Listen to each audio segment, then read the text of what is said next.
I'm often asked, you know, when night crawler harnesses, okay, we know we need to use them, we catch a lot of fish, but how are you getting that down? Because the crawler harness is just that, it has to have some type of weighting system, and there's so many different delivery systems. You know, there's Dispsy divers, there's jet divers, there's lead core line, there's bottom bouncers, and I use all of those, but day in and day out, the probably two that I use the most are gonna be a snap weight and a bead chain sinker.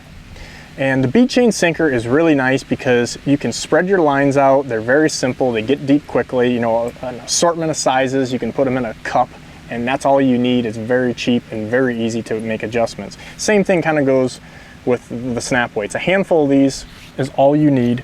And a couple of little things to kind of consider is, you know, like this one has a pin in it in between, and that's going to be nice because when you get a sheephead or a hard charging walleye, it's not going to be able to throw that weight, because while they're not expensive, you don't want these things going in the lake nonstop.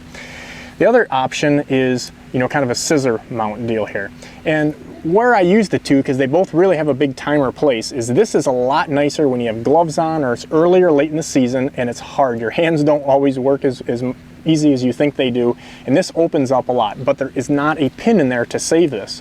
But when it's cold out, the pin system like this, I don't like it, or not like this, and the lever system I like. When it's warmer out, and I know the fish are going to be throwing the weights, they're a little more active, I look for a pin system like that. And then I almost always am using some type of bead chain sinker. A little crescent like this, I prefer those over the straight. They tend to actually tangle less and twist less. Bead chain on the front, swivel on the back, and a snap on the front finger rod, and that's all you need. Another rule of thumb that I can give you with weights is the faster you go, the more amount of weight you want.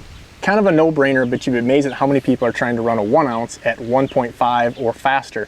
1 ounces at 1.5 miles an hour, it literally just rockets to the surface. So when I'm fishing less than 1.2 miles an hour, I generally am going to use a half to 1 ounce, depending on how deep I need to go.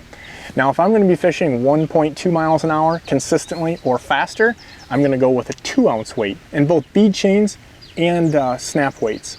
And if I'm getting over that 1.7, 1.8, 3 ounces is going to allow that to keep that down, because that extra ounce, you're actually not getting much deeper.